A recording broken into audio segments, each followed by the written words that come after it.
I'm back with another wind farming video, and it's gonna be an ogre wind farming video today. I had just made the title incorrect. That is right. Yeah, it should be ogre wind farming. Let me just refresh. Indeed, the title is fixed, so the confusion shall be gone. And today I'm quite excited. I'm quite excited for this. Ogre Kingdoms are a very diverse faction. They have a lot of ranged firepower, lots of different melee options, and they sort of hit a middle ground between Slaanesh and Khorne, where Slaanesh is all speed, no capture weight, no fightiness, and Khorne is like 100% fightiness. Ogres are sort of in the middle where they can take a fight pretty well, they can capture points very well, but they generally will lose in most matchups in terms of a melee grind. So let's see if we can get some wins. Let's see, we got Zadrizil saying, is the title right? We already went over that. This was a comment before I even started the stream, but oh wow, look at that. Instant lock. Interesting. I wonder what this guy's gonna go for. I guess if he is going to be getting ready quickly, I should sort of pre-set up my builds. Now, Ogre Kingdoms are great because they're one of the factions that can actually do a variety of different builds. So I'm quite excited to try that out today. Let's see, I just need to get my army set up. It's gonna be Khorne. He's playing as Khorne. So, and he's gone. He's gone. Oh yes, it's ogre time. It's not Khorne time. Yeah. Do a meme cavalry build. I think that could actually be pretty good, depending on the faction we face up against. I'll try it. What have they done to your ogres? Well, gorgers are dead now, sadly. Gorgers are dead. But otherwise, ogres are still pretty good. I would rate them as like a nice mid-tier faction. They can basically pull off a win against any faction, but they're definitely disadvantaged in many of them. Enticity, please can you show us a close range iron blaster? Yes, for sure. Maybe do a melee threat with bulls and shot again. Yeah, I think iron blasters are great. I think as a baseline, we're definitely going to be going for that. Oh, another ready up instantly guy. Interesting. All right. Let's see. I'm going to go for a normal caster. I forget what the big difference is between this guy and Scrag. See, he has healing and melee. He's about the same price too. Scrag has more HP. I think Scrag is honestly the more meta option, so let's go with him. We don't have to go for Gorgers. And it looks like my opponent is gonna be Khorne. It's the same guy. And he's gone. He's gone. Yeah, we'll be going for Stonehorns. I sort of feel like experimenting with the entire Ogre roster today. That's the plan. If we can stop queuing up into this guy. Oh man, he keeps going for Khorne, and he just hates playing against ogres. I guess this is gonna become a common theme because we are playing daily at about the same time.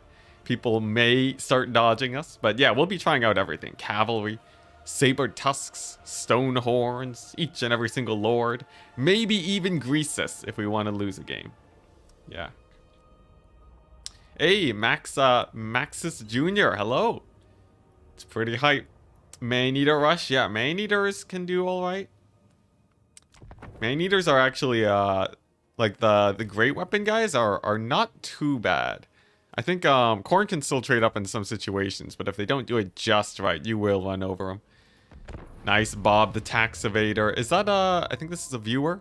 I feel like I recognize this name. How's it going? It's going great. Why is Greasus not meta? He has the slowest speed out of all the ogres.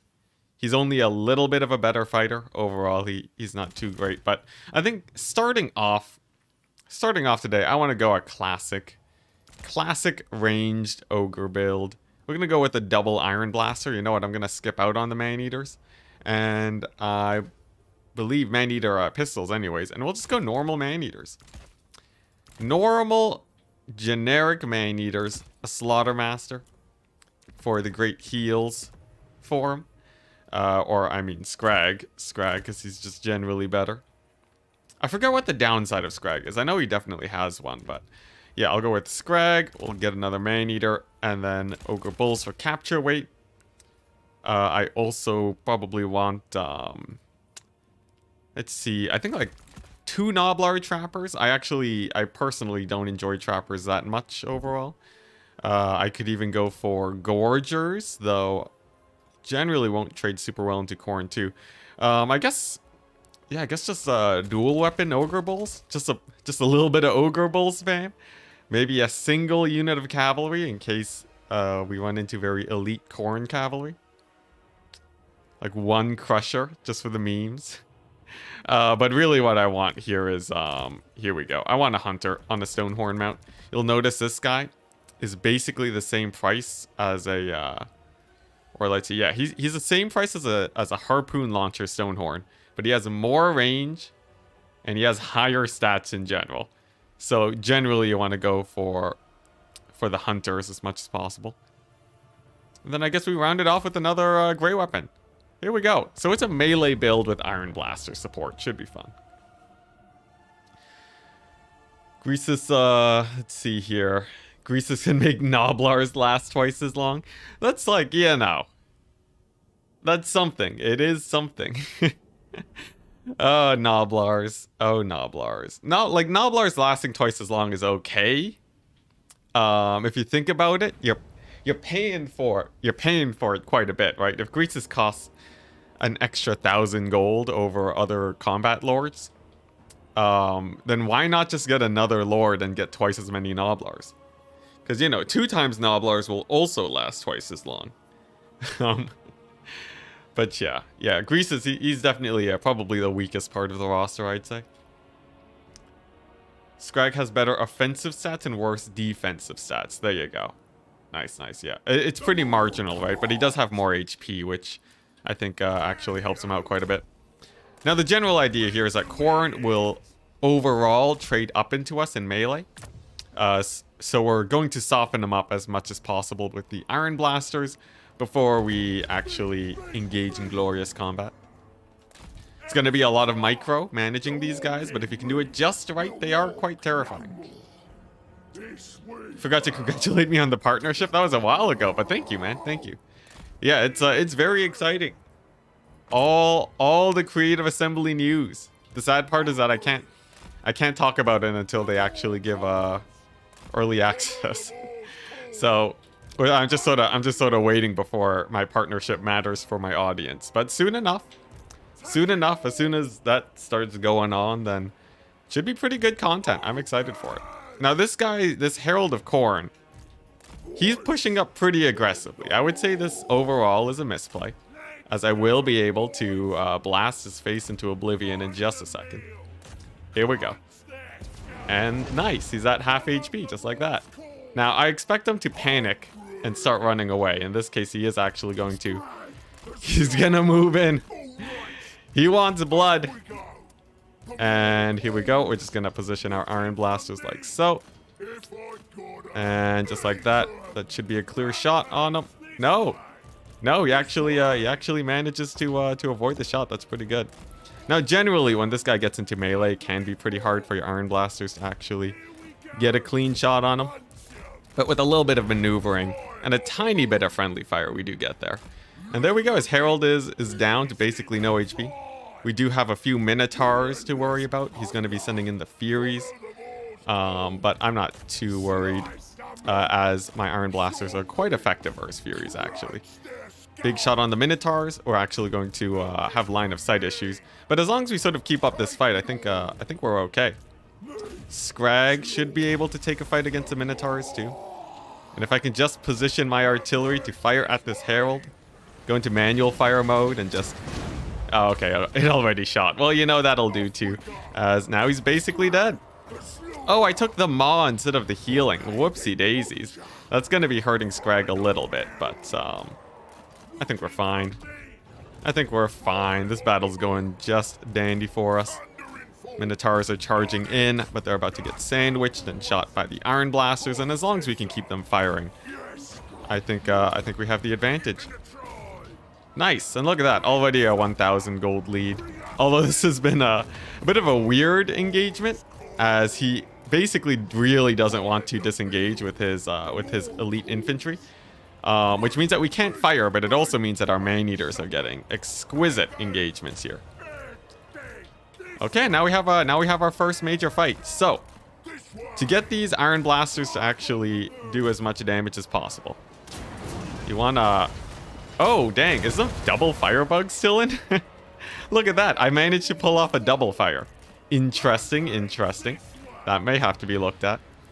But yeah, as long as we get these guys firing as often as possible, we're fine. The cultist is moving on in, which means he's likely going to go for a summon. And that's not too much of a problem. Especially since I can retreat, and while retreating, I should be able to get in a good amount of shots too. Yeah, the forbidden double shot technique. Technically, it was patched out. I think they made it harder to do. But I think if you enter manual fire mode as you actually, as you aim the iron blaster, I think that actually does make it double shoot, which is interesting. Interesting. Does this tech work? Let's see. So if I give a target fire command, right? So if I like say fire at the minotaurs. Okay, no, that it didn't work that time. Okay, maybe it's fine. Maybe it's not. I have no idea. In the meantime, though, we can just continue manual firing here. There we go. This one. And can we get a shot in? They're slowed. And they're dead. Oh my gosh. Glorious. Very good. And this is sort of the problem with Khorne. He's sort of committed into a pretty big engagement now.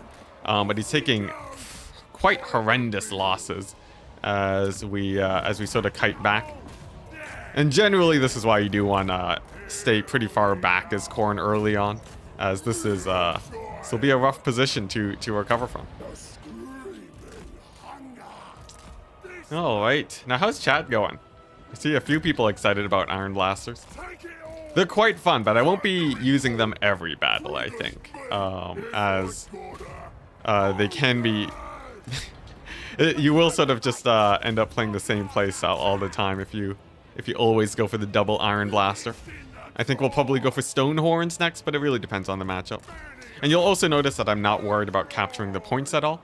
The reason is because my opponent is so low on army value, and I'm so I've been trading up so hard.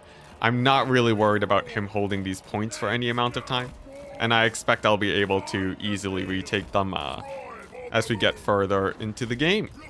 Right now, I can just sort of start pushing up aggressively. I have a pretty huge army. He has a couple doggos, but the flesh hounds will lose to our just sheer weight of numbers here, I think. Hello, Big Sarge. How's it going? Oh, I forgot. I should advertise this stream on my Discord.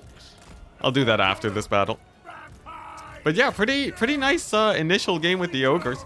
I think the Iron Blasters performed very well because of how tanky they are. Generally, you're going to see your opponent, a lot of the times people will overcommit trying to deal with them, and that sort of results in a loss for them more often than not.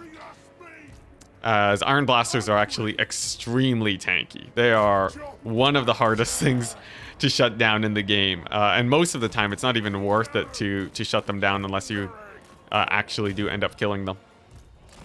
In this case, though, it looks like that's a no. This cultist can get chased off by my trappers. We have point number 1, and I think we've done it. We have the first win of the day. Let's go ahead and advertise this stream then, why don't we?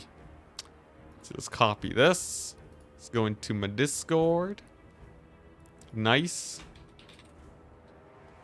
Another wind farm stream. This time, ogres. There we go. All right, nice. We've gone ahead and sent that, and it looks like yes, we will be capturing both points, so no problem. More scrap launchers. We'll try out some scrap launchers. Scrap launchers are a really weird situation where they trade exceptionally well. They're really good for the trade potential, but they're quite terrible when it comes to to many other things. Like scrap launchers do not really do very well in melee. Or not in melee. They trade very slowly is their main problem. Also, by the way, Iron Blasters, very good versus infantry-sized units. You wouldn't expect it, but they do actually annihilate them. Look at that. He's sending in more dogs for my Iron Blasters. Essentially just cannon fodder at this point, as yeah, Iron Blasters are just they're a menace, man. You really shouldn't send units to try and shut them down, because you'll just get punished by ogres.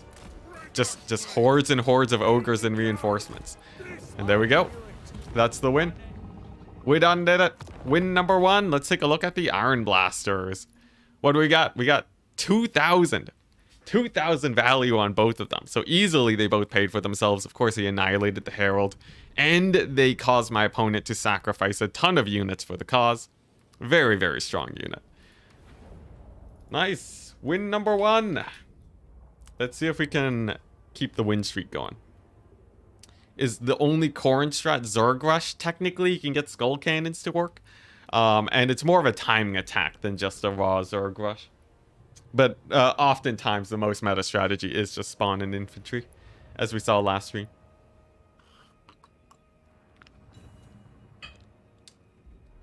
Always interested in my spell explanation video, says Wergich. Am I planning to do do I plan to cover the Heart of Winter, he asks. Yes, I plan to cover every single spell in the game, and it's going to be a new series that I am still working on. It turns out it takes a while to I've been really busy with a lot of stuff recently, so I haven't had the time to really finish editing the video, but it's in progress. And soon enough, you guys will be able to see a really nice series that I have, planned, which is going to compare the value of every single spell in the game. We're gonna roughly translate the effects of every spell into our damage calculation, and then you guys will get to know how valuable each one is, and it'll finally settle the buff debate, showing that buffs truly are just absolutely terrible. Should be good. I'm super excited for it, but it just takes so much time to make. Anyways, it's gonna be a Slaanesh game next. He's gonna be locking in, and I think this time the name of the game is Stonehorns. You guys fan of Stonehorns? So here's something fun you can do. You can actually max out pretty hard on Stonehorns if you so want. Let's see here. Oh, I'm just a little bit short though. How does one get more stone horning? I guess I can put this guy in the reinforcements. There we go. That'll do. So we'll go with the triple stone horn start. Scrag with the heals. It's gonna be great. And then you know what? I'll go Crushers just for the lulz. Slaanesh isn't a super hard faction to face, so I'm not especially worried. Generally, if you want to beat Slaanesh, all you have to do is really go hard on the melee. Slaanesh does not like facing factions that can fare well in melee. So if you just hunker down and do that, you'll be generally quite fine. Let's see, I'll take a 1 Saber Tusk Pack summon in case. But the core here is going to be my Stonehorns. They'll be doing crazy damage. And if he does go for a couple... if he does go for a sort of a ranged... If he goes for anything that can kill the Stonehorns, we'll snipe them out with my Man-Eater pistols. I think this should be generally quite good. The Crushers are a bit of a meme, but we're fine. Oh, my army exceeds unit caps. Dang it. They knew that I had more than 3 Stonehorns. All right, we'll settle for this instead then. So let's see. I think all I want is yeah, just the ROR Man-Eaters. We'll take couple more Ogre Bulls. The dual weapon infantry should be fine. Yeah, and then this is quite good. I don't really need Gorgers here. The infantry should be just fine if they're getting supported by Stonehorns. Nice, let's do it. Any basic strat for Ogres and Domination? Ogres are really weird in that they don't have super solidified like meta, as most people aren't really playing them a ton right now. But generally what you want to do, you want to get a ton of Ogre Bulls, because they're the fastest capture weight in the world for the price. A few Trappers too are very, very strong in general. Stonehorns are very strong, especially against a ton of different factions. But like the entire roster does okay. The problem is that they don't have any really standout units that carry them. Hey, McRightface, hello. Scrap Launcher is the greatest unit in the game. I'll try to make it work. Flying Taco has actually done pretty well with it, so we'll see. Get the Noblars. Yeah, Noblars, the 250 gold Noblars are generally quite cost effective too. Against Slaanesh, I don't like them as much, but honestly, I probably should have taken a few. It's fine though, I'll just rely on my Stonehorn micro. Am I playing in the Immortal Empires tournament? No, I'm not. It's just much less stressful for me to just focus on YouTube exclusively. I have so many things going on right now and so many projects I want to get done. I just can't be like a competitive player. Not yet. So instead I just focus on this. Alright, nice. So I have a fairly small army, you'll notice. And actually quite unsupported Stonehorns. The reason that I'm playing like this, or that my army looks sort of weird, is because it's quite unoptimized right now.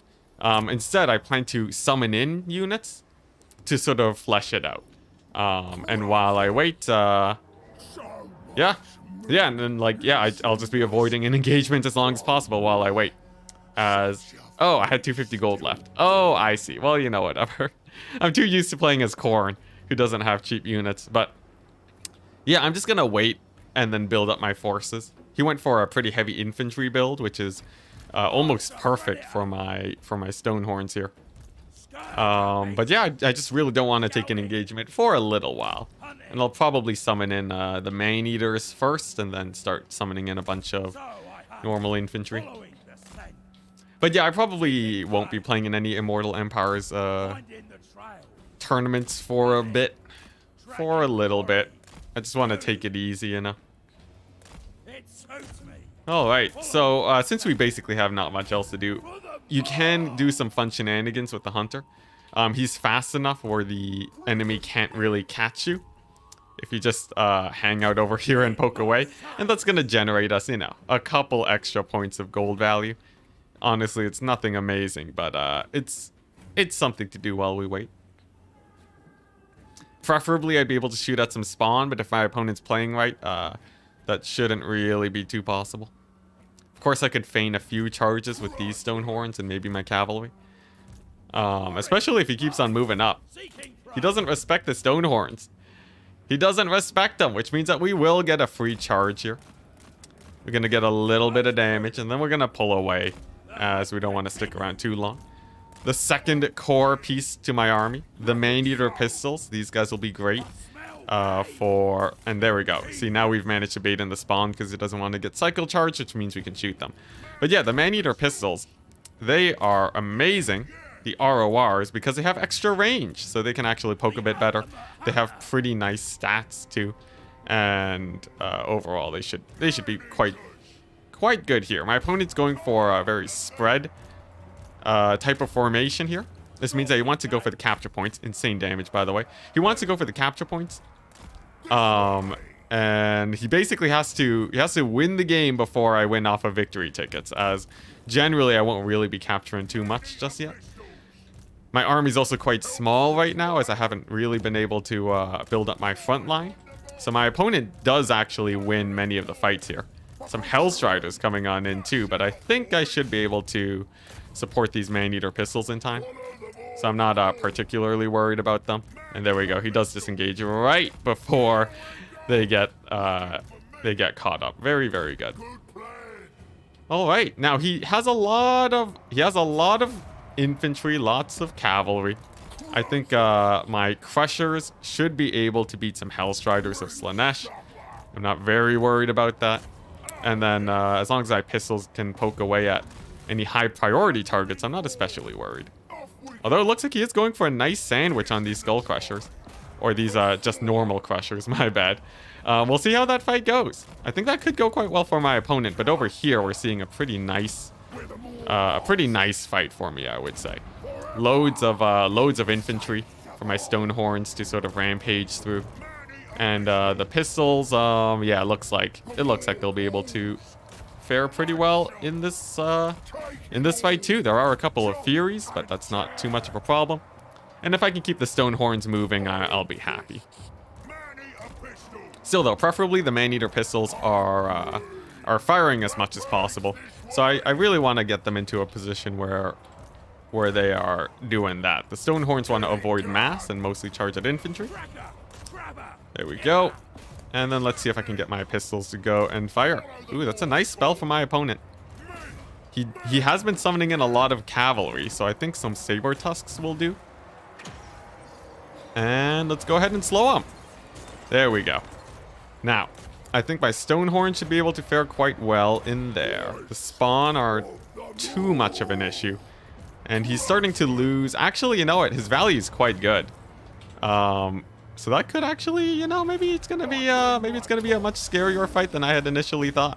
Slaanesh is quite strong against ogres, and this fight over here is not going too great. I think I actually have to disengage.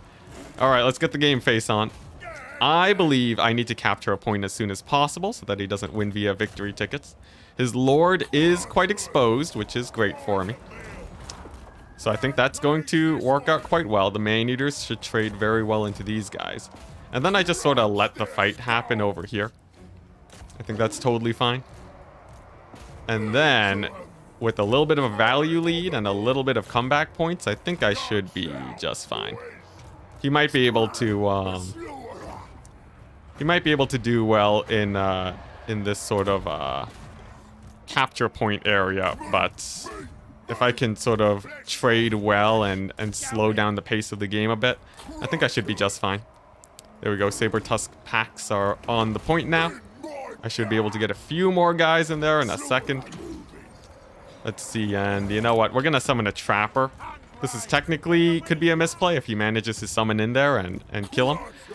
But at this point, my opponent's actually doing quite well for himself, so I will have to be a little bit more careful here. In the meantime, I can hunt down his lord with my Stonehorn. I think she's not too terrifying. And here we go. I'm going to get another summon, and we're going to avoid that blob fight against the spawn, as that's just generally a bad idea. Ooh, man, he's really slowing down my capture here.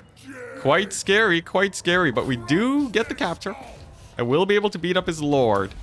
He will kill Scrag, unfortunately, but at this point we do have quite a few comeback points. And I might be able to just start overwhelming him if we keep on trading evenly here. It really depends, though. It really depends. Come on. Come on, we can't lose to Slaanesh. Okay, there we go. We have one ogre over there. Noblars are starting to capture that point. That should distract them a little bit. Let's pull them back so that they don't get murdered by cavalry. Another summon. And then we can sneak them around to start capturing those points. So overall, right now, we're trading decently well. I think Scrag is more or less dead. There's not really much I can do about him. But this fight over here has gone well. The middle's starting to open up for us, which is really good. And we're still trading relatively evenly, which is a good sign for me, as I did get a pretty nice heal with many of my guys. The question is, though, whether or not we can actually slow down his capture. The fact that I stole that far point is great for me. And that could just be the key to victory. Let's see, another slow. Yeah, the Furies are down. He's slowly getting whittled down. Trading still even, which means the comeback points are very much in my advantage now. And I think we should be able to win. There we go. That was a little bit stressful, guys. Yeah, this big old Slaanesh spell was quite scary. But now he's on one capture point, which means we have a few minutes before the battle's going to end. And I'm just going to be slowly creeping more and more ahead as time goes on.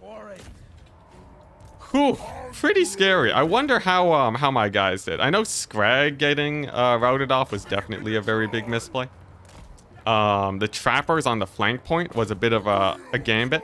It's usually a misplay there, but when you're behind, you have to sort of bank on your opponents making a mistake. And in this case, it worked out quite well for me. Nice. And now we have just an insane amount of capture weight. I think my opponent's going to be having a little bit of trouble here. Actually cleaning up all of my ogres. Hopefully, anyways. He does send in a Hellstrider there, but even if they kill the Noblars, they won't be able to capture very quickly. So that's totally fine with me. In the middle, we've won that fight. Trading is still not perfect for me. He might even retake this point, but I think the middle should be fine, no problem. He massacred his own cavalry with the spell? Oh, dang, never mind. That's unfortunate. That's very unfortunate for my poor old opponent here. Yeah, and he is going to go for this capture point, but we will only be getting more and more ahead as time goes on. I'll send Man-Eaters to help out the middle fight, because I think we'll just sort of trade better there. Scrag, thankfully. Furies take forever to chase units off the battlefield, and generally they're not going to do too well at actually killing off a Lord. So because of that, I've sort of been able to avoid the Lord loss penalty for a really long time, and that's also hurting my opponent quite a bit. Okay, but we're actually out of units to summon now, which is pretty crazy. There's a big spell. I want to force path my way out of there as soon as I can, lest I get hit by that big bombardment. There we go. Nice. And now I can work towards recapturing this point. I'll have money to summon in a bunch of guys in a second, so that's no problem. Over here, I'll send one ogre there to sort of capture that point a tiny bit faster. And then we should be good once we capture this point. Generally, ogres will capture points faster than the enemy. And that's a nice advantage that I have. Although this game was very stressful. Let's see. He has about 3 minutes after if he's holding 1 point. He has like 3 to 4 minutes to actually to win the game, or before he wins the game. But given that I'm stealing this point over here, I think we're fine. There we go. We're gonna summon these guys and pull them into the middle to make sure that he stays on 1 point. I'll be capturing this soon. Yeah, the middle's not getting capped anytime soon. Nice. Flank area's good. Okay, I think we're good. But the long grind is to my disadvantage here because of his because of how long it takes my guys to actually rout off the battlefield. It's actually a little bit of a disadvantage. I need to summon ogres to start pulling onto this far point. There we go. I'm gonna bring him there, and then I have 3 minutes. Then I have 3 minutes to try and make a play. Mostly just killing off the cavalry though, and then I should be good. I have a huge wave of ogres incoming. He's gonna go for this flank point, but I have a summon guy that will be able to clear that out. No problem.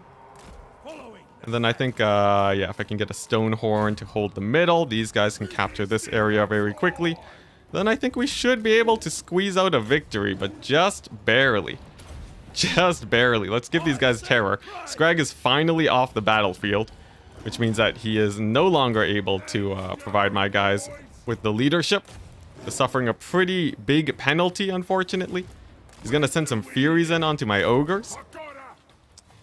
This point's good, though. The middle looks like it's fairly secured. 2. And then if I can get those guys on the point, we'll be just fine. We'll be just fine. Saber Tusks will be running interference. And then how close is the middle to capping? It's fairly safe, so I think that's fine for me. The right flank is secured. Very nice. Saber Tusks are moving on in. And I think we done it. I think we did it. Honestly, I think I was not a huge fan of my cavalry there. They did okay, but the Stonehorns was sort of janky too, honestly. I would probably just go a mass Man-Eater build against Slaanesh normally, but a very fun game. Quite close. I think he got a really nice play on picking off my Lord there. That was very good. I think his cavalry play was very nice. It's just that the comeback mechanic is brutal, man. Look at how behind I am in value. Oh my gosh. Yeah, the match, it's all ogre now. We've triple capped him. Oh my gosh, that was a scary match. Very, very scary match. There we go. He's going for a mass summon to try and take the point. But now the tables have turned. The turntables. I have basically everything I need to stop him from winning. Just way too many units of infantry. We'll even be able to get Scrag in a second if I so want to. Yeah, oh my gosh, that was scary. Slaanesh does actually fare decently well into ogres. Out of all the matchups, they can do well there. I think his choice of spawn was very good too. It was nice. Nice match. Just had he played a little bit more conservatively and waited to trade, I think he could have done it. Or waited to capture points, I mean. Oh, there we go. Triple cap does it. Nice. Man, oh man. Really nice game. Really nice game. Yeah, he got Shrek'd. He got Shrek'd. Now the Valley's coming back, and there we go, a victory. Jeez Louise. My goodness. Oh, right. Now let's see how the value trading actually went. He brought a nice build. It did quite well. You can see it shut down my Stonehorns very well, but yeah, look at my cavalry. Didn't do very much. Honestly, the Man-Eater pistols didn't do much either. If anything, yeah, just the melee. Mass melee is can work quite well against Slaanesh. You know, I should have gone Greasus. Out of all his matchups, he actually does beat Slaanesh quite well. Alright, nice. GG! You know, technically the comeback mechanic did help me come back in a sense. But it was sort of more of a slingshot than anything there. Oh my gosh. Alright, nice. Let's go ahead and see what's next. So, I think that was a fun Stonehorn experimentation. We still have Gorgers to play with. A little bit more Man-Eaters. Scrap Launchers. Maybe we can do a full Noblar build. It really depends on what faction my opponent goes for. But if I can, I will go Greasus, because I think he's hilarious. Alright, what does he have? He has a Ward Save Aura, which is pretty hype. You know, he's not that expensive leadership buff. And then, you know, we can take like a Fire Belly. Also, Flying Taco's cousin over here, Flying Cat. Let's see if they can live up to their namesake. Oh man, can't wait to morb my enemies with counts, says Ladin. Same here. I'm quite excited for that.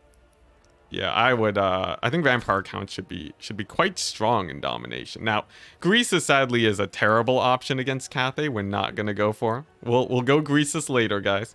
Instead, you know, I'm gonna go for a. I'm gonna go for more Stonehorn action probably. Scrap Launchers actually. Yeah, here we go. This is a matchup where Scrap Launchers can do well. All right, let's do that. So I'll go for the triple Scrap Launcher. Cathay it's quite scary because of their cannons. So I think I will go for a Slaughtermaster of Beasts. Flock of Doom actually does a lot of damage. And Transformation of Kadon can summon a Manticore to kill artillery pieces. We don't really need to worry about any of these here. Extra Ingredients is great for Winds of Magic, however, and yeah. This is a nice kit. It makes our Lord extremely cheap. Cathay is an interesting faction because of their cannons. But on Galleon's Cove, cannons aren't really gonna do too well. You know, maybe we just shoot Cathay to death.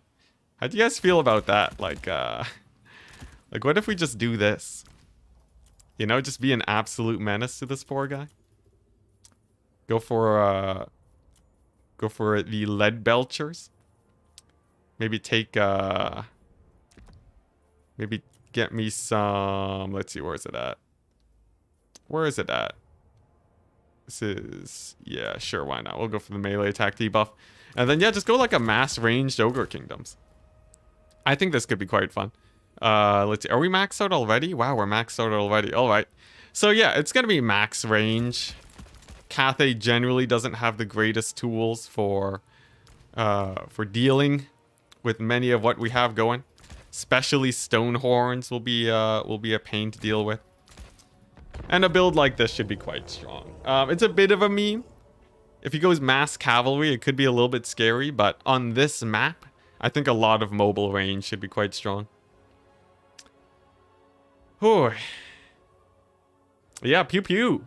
This will be a fun build. Ogre Kingdoms is a really nice faction for diversity. You'll notice that for Khorne, I was sort of just focusing on one playstyle. Because Khorne has a very high range. Whoops, sorry. Khorne has a very high spread of good to bad units. Ogre Kingdoms, it's all like squished down. They're all roughly equal in strength. Which means you have a lot of diversity. You see this a lot in Kislev too. A little bit with Cathay. Although they're all on the weaker side of things for sure. But yeah, overall, ogres are quite. They have a nice diverse roster that all have a decent shot of doing well. Could they potentially mirror me? They can. Yeah, my opponent can bring up a mirror if they want to. All right, so let's see how this goes. So the scrap launchers are interesting. They will generally get their value back by the end of the battle. And they really do well in the late game. That's sort of where they're the most effective. For the lead belchers, it's quite similar. Although they're not chariots, so they can't cycle charge in the late game. And the Iron Blaster is sort of something to command the battlefield right now. I can use this to sort of get a lot of damage quickly if we're getting charged by cavalry. If I have cannons that I need to shut down, this is sort of a really good tool for that. Yeah, ogres have nice build diversity. They're just a little bit weak, I would say. Now, for my opponent, he's gone for a very infantry-heavy build. And he does have a grand cannon that he plans to park on the high ground here. We'll see how well that does against my scrap launchers. I'm fairly confident that my scrap launchers will do well here. And basically, with any ranged build in Domination, your goal is to start trading as early as possible. That'll do you the most. That'll give you the most value. Just making sure that you're giving in damage, because generally range builds have a hard time actually pushing forwards. That can be one of their big problems. So I'm also going to summon some Ogre Bulls. He does have cavalry, but like I said, we can shut them down quite well with our massive volleys of fire. There we go. No problem. And then I can start Flock of Dooming him. Flock of Doom is great. It does very nice damage overall. Let's see, we have another wave of cavalry coming on in. Looks like my scrap launchers are doing pretty well. You can see Flock of Doom Overcast is actually huge here in this situation. It's getting a ton of damage on his infantry. But he will be able to get some pretty nice Iron Hail gunner shots on that artillery piece, and it will take a lot of damage. Overall, fairly decent trading on both sides, honestly, but me being able to kill off his cavalry is great. Sadly, he will kill off my Iron Blaster, which is a bit unfortunate, but I will be able to nail him with a few more Flocks of Doom, I think. Let's see. I don't know what the overcast is, so let's just normal cast it. There we go. And then I'll just sort of evacuate with my Lord to make sure he doesn't die. Now, in this case, my opponent's pushing quite aggressively. And I think this is fine for me. Although I do have to be a little bit careful here, as there's a chance that he can just murder me with the gun line real quick. There we go. Those Iron Hails, yeah, they're gonna take a lot of damage. Very, very nice. Scrap launchers, huge damage on them actually. And yeah, now I just sort of want to hunker down and start trading up in value. My cat over here sadly did die to the peasant horsemen, which is a bad trade. But I think we're sort of trading quite well right now, especially with this with these volleys of fire. We're basically killing off an entire unit of infantry with each volley. So if I can actually keep alternating there, it should do quite well. Look at that! Oh my gosh, it's just it's just crazy shock damage. And there goes another Iron Hail gunner. A nice Dragon Breath does drop, but overall we've taken a pretty significant lead. I'll do another Flock of Doom, as it actually is pretty strong in Warhammer 3. It's been getting a lot of damage on his guys, and that sort of just brings them to routing a little bit faster. Nice, there goes his caster. I can go ahead and grab me another Noblar Trapper. And then we even have our Iron Blaster back. Very, very good. Now, the Jade Warrior Halberds can, of course, be a little bit of a problem. They have really nice melee stats. They could just annihilate my guys if I'm not careful. But they've been pretty softened up. And I do have some trappers in the back, too, that should be able to punish them. Yeah, I know, actually using Flock of Doom. It's, yeah, before I really wasn't a fan of it. Against, like, this sort of mass infantry blob style of Cathay. Especially with these sort of tight corners. I think it is actually working out quite well for us here. Much as I didn't like it before, but you'll be hard pressed to see me using buff spells though. I'm still quite against buff spells, but who knows, maybe one day. Anyways, we're not going to capture this point just yet. We're sort of in no rush to do so. Let's see, where's that Iron Blaster? I can't find it just yet, but that's fine.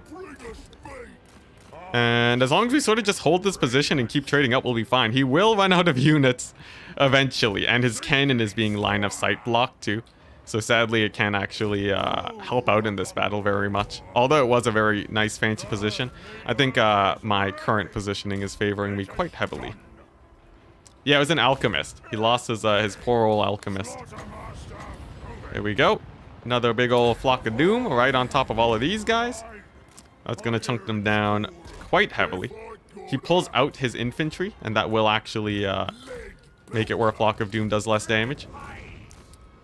But soon enough, I should be able to just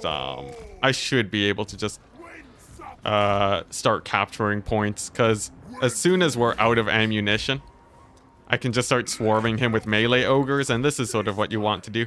Ogres is one of the factions that can pull off a ranged heavy style very well, simply because they can capture points very quickly after they've gone a value lead. You miss good gorgers? Yeah, good gorgers are very fun, but you know, I think it's fine that we're seeing less of them, because they were pretty oppressive before. They were quite oppressive. Also, I nearly got all of my Noblar's Dragon Breath there. You got to be very careful not to eat a whole bunch of spells. And it looks like, yeah, he's sending in a pretty decent force to stop me from capturing here. But here's the problem. If you take a look at the middle fight, he is rapidly running out of units. And I have a whole line of ogres that are pretty happy and willing to charge onto this point. I'll be able to just dive in there basically now, especially with those halberds out of the way. And this should be the beginning of the end of my opponent. I don't really see him being able to push back the tide of ogres, as now we just have an obscene amount of extra value over my opponent. Nice. Here we go. So I'm gonna do one more Flock of Doom overcast on these guys, as they are melee infantry and they're sort of the biggest threat right now. And then with our 3 ogre bulls, they should be able to capture this point. Technically, I'm taking a lot of damage from his artillery piece up here, but that's not the biggest problem in the world. Over here, it looks like trading's going fairly well for my opponent, but as soon as we win the middle fight, I should be able to push on the low ground and we'll be good. We also are getting a bunch of comeback points, which is sort of unavoidable with this ranged heavy play style, but that will be helping me out also. And there we go. First point is captured, which means we are actually, we're in the lead to win if we capture this. How many campaigns have you tried and which is your favorite? I've played basically every campaign in the book. More or less, like almost 2/3 of them, I would say. At least. Out of all of them, I don't know. All of the campaigns are quite fun. I particularly like dwarves, but recently I've been really enjoying cavalry-based factions, just because it's really fun to just sort of play with mobility. Patch 1.2 is finally available for Mac OS. Dang, that took a long time. I didn't know that that the patches were so slow for other systems. Nice. All right, so I'm just gonna cap this with trappers. Trappers are great. Not for trading, but as a way to sort of push your advantage. They will very easily steal points from your opponent once you actually have large enough numbers. All right, let's grab another Flock of Doom. Can I catch both of these infantry guys? I can. Wonderful. Let's go ahead and pick them off. Hex Wraiths are very fun. Oh yeah, a lot of people like vampire counts. Personally, I'm in terms of campaign, I'm less of a fan of these slower types of factions, but you know, to each their own. Oh, nice, more iron hails. That should be quite good for us as we'll be able to shoot them down. But yeah, I think we just won it. In terms of value trading, we're quite good. Ogre Kingdoms is actually one of the factions that can abuse the comeback mechanic the most because they capture so quickly with their infantry. They're just so fast. Look at this, 54 speed infantry. They'll triple cap you in no time, even against like factions like Slaanesh. As we saw, they're really good. So if you enjoy sort of value types of value heavy types of gameplay, ogres will very much satisfy that want. Look at that, another huge slow and shots into the peasant horseman. Amazing. My opponent is triple capped, and yeah, that's definitely the win now. GG. Very, very nice. Oh boy, I think we would have won without the triple capping. Just look at the value, it's insane. But yeah, it just came down to the fact that this map is very good for our artillery while being quite bad for my opponents. I'm seeing a lot of misplays from people on ladder too. People have the impulse to get the fight started as soon as possible, and we're seeing that this is punished, like they're getting punished for that very hard. You almost never want to sally out into the middle of the battlefield against ogres. Scrap launchers did okay. Iron blasters sort of got shut down by the cannons, but overall, it was a pretty nice game. GG.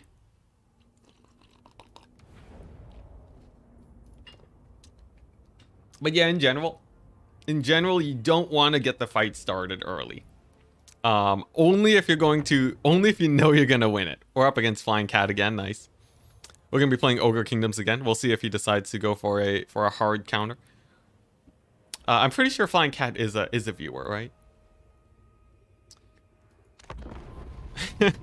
The way I keep saying value makes me resemble Trump Hearthstone. That is sick. Oh my gosh, Trump. I remember watching Trump back in the day. Disguised Toast too, very great. Yeah, these guys are like my YouTube inspirations from days of old. All right, now we're gonna lock in, and then we'll see which faction he's playing. I'm hoping we see a nice diversity of factions today. No, it's gonna be Grand Cathay again. So I'm gonna change up my build. I think we're gonna go something a little bit different here. I saw that he was going for a lot of infantry, and I think I'm gonna show that Gorgers are actually still quite good, even despite the nerfs. I would still recommend them. And to make them better, we're gonna take Scrag because it gives them regeneration, the Maw and Bone Crusher to disrupt his ranged lines, and then I think we're gonna bull rush him, quite literally with Ogre Bulls. So this type of playstyle is quite good against. It's the same map too. Wow. This type of playstyle is quite good against factions like Cathay. As generally a lot of people will go quite heavily into ranged, and you can sort of just abuse. You can abuse that quite hard with the right build. Let's see now. How do I actually get my money to sync up well? I will. You know, Cathay does have a lot of anti-infantry, so I'll sort of stay off the Noblars for now. Except for one, because I have extra money. And then the rest of it is just going to be a big ol' rush. So lots of bulls, lots of saber tusk packs. Maybe a Stonehorn in case I need it. I don't think I will, but it's a good contingency. A few more Noblar trappers is always a good choice, and then we can fit in like some cavalry for the memes. Couple more Fang cavalry, and then yeah, yet more bulls. More bulls! There we go. And we'll get the Noblar this time just for Flying Taco. Oh man. What did Phil McDonald say? Why do you retract his comment? Do you by Jan saying, do you by any chance know if making a military ally out of an AI removes its buffs? I have no idea, unfortunately. Seemed like it had the potential to derail chat. All right. You know, if it derails in the right direction, that's not the worst thing. Were there some man-eater showdowns? We brought a few man-eaters today, if that's what you're asking. aren't Gnoblars really important, so your monstrous infantry can be fighting on them, sort of like spawning Chaos Warriors. Yes and no, Gnoblars, in a vacuum, yes, you do want Gnoblars on top of your infantry. In practice, most people bring anti-Gnoblar tech to rout them off instantly, which sort of just fully negates their value. So to sort of make sure that to sort of ensure that I'm not wasting money on a unit that will die to spells, I'm just going to focus purely on the Ogre Bulls instead. It's slightly less optimal in a melee grind, but it sort of exposes me to less to counters. Just rewatched the Ogre game versus Slaanesh. The Trappers were very clutch. Had you stopped them, I think that could have been the end of me. Now, what do we see from our opponent? He doubled down on the cannons. The madman. So this is going to be interesting. He's gone for more cannons here, and he's in a very defensible position.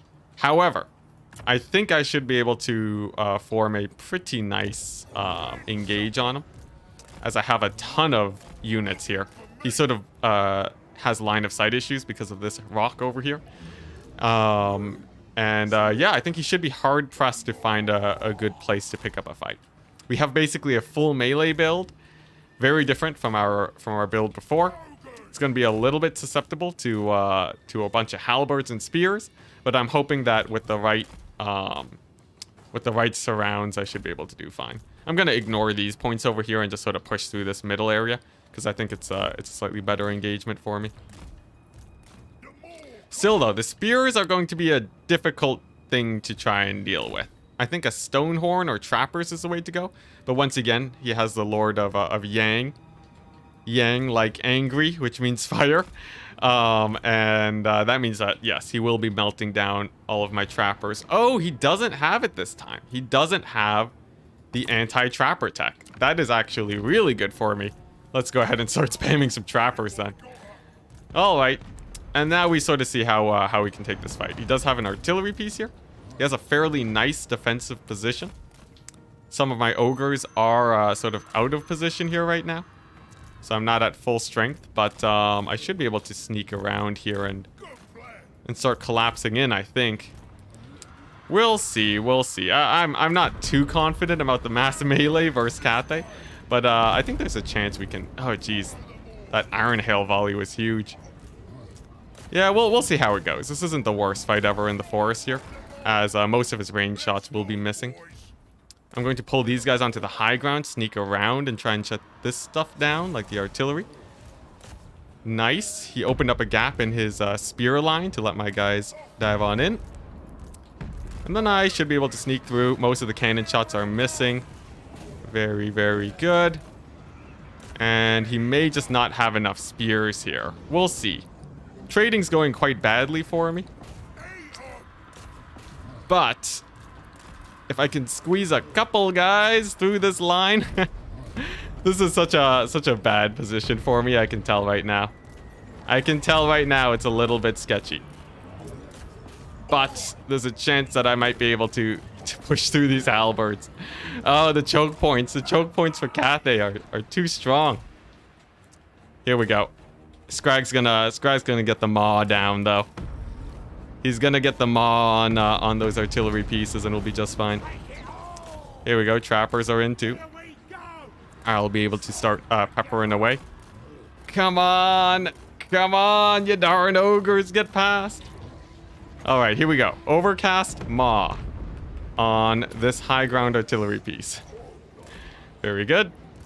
Nice. This cannon's gonna go down. Once the cannons are down, I'll be able to start getting a little bit of value. Let's pull these guys back. Oh, geez, the summons are so strong, but we did kill a cannon, and I will take that win. There goes another cannon. Looks like his iron hails are a little bit exposed too, so I should be able to go ahead and run them down. I'm going to pull these guys back because the iron hails are a bit scary. I don't want to fight in the spears. I love how there's just a dead artillery piece. Sadly I did miss the big maw hit, but overall, this isn't the end of the world. We traded pretty badly, but there were some cases where we sort of came back. I think there's a chance that we can still win this with a solid enough comeback. We'll have to be careful with these cannons, though. Oh my gosh, these spears are terrifying. Let's go ahead and summon a Stonehorn now, then. Stonehorns are great versus infantry. If you're ever having problems with Cathay infantry, that's generally the way to go. As you can sort of just force path your way through their lines. Scrag's just gonna hide there for a big maw. There we go. There goes that grand cannon. Some of the Iron Hails are getting pretty punished too. And if I can just stall him from capturing points, I should be fine. Let's see, 20 winds of magic. Let's go ahead and get the extra ingredients going. Nice. And so far, we're causing a bit of havoc in his back lines. All right. Now the time for the Stonehorn has begun, though. Stonehorn's going to be great. We'll see how well these guys actually do at chasing off the cannons. It may come back. But yeah, look at that. Huge damage against those halberds. Very, very nice. He shouldn't be capturing this point anytime soon. In fact, I might accidentally capture it with the Stonehorn, so I'm just going to pull off of it and let my opponent take it instead. There we go. Oh, Maw Overcast is 6 winds of magic. My bad. But nice. We've caused some havoc. He's going to take this point. The Stonehorn's going to punish him. And then I think because of how spread out he is, we can start punishing that quite well. Oh, it looks like these Iron Hails actually pushed up too far forwards too. That's going to be to my advantage. Come on, give me the Maw. Give me the Maw. I want to get the sick Maw tech going. Nice, Stonehorn's doing great. That skirmish fight's going well. Come on, one more winds of magic. You know you want it. Here we go. The Maw, everybody. So for those of you that don't know, artillery crewmen have just low enough HP where the Maw will actually one-shot them. It's amazing. And that's going to be a nice little pick for us. Our value trading's going, you know, okay. It's nothing insane. But if I can sort of keep up the pressure, I think we'll be fine. Let's see. I will need to get some units here onto this area, though. Shut down his Iron Hails that are causing me so many problems. And I need to continue trading up here on this side of the map. I think the Stonehorn will be a great tool. Because my opponent just didn't really take too much to deal with it, thankfully. Here we go. I will be capturing my first point. And then we see if we can actually kill off these Iron Hails. This is a pretty bad kill box for me, I will say. I've lost a ton of ogres here. I'm gonna go for it because I think my Mournfang cavalry will do well. Over here, it's a big fight, but I will be able to trap him, maybe even kill his lord. That could be huge. And we still have a pretty decent amount of time before he really becomes a huge threat in terms of victory capture points. I think we're fairly fine. Looks like his lord did take a decent amount of damage. But this is going to be a bit of an uphill battle. My opponent has a lot of scary range units. And I think Saber Tusk packs are probably the best way to deal with them. Over here, our cavalry got annihilated by those Iron Hails. They just did so much damage. But I'm happy that we at least aren't dealing with this cavalry anymore. Those guys were doing so much damage to us. And we might be able to just win this with off the backs of trappers and comeback points. We'll see, though. We'll see. How's this fight going? It's a big mosh pit. It's sort of ugly for me, though, as I can tell I'm losing a lot of guys. But over here, things are going way better. And this is actually quite good for me, as this fight is actually much more important since I'm fighting to capture this point. Looks like my opponent also wants to capture a point over here, but it's going to take him a while, especially if we slow him down. There we go. And then with this point captured, I shouldn't have too many problems.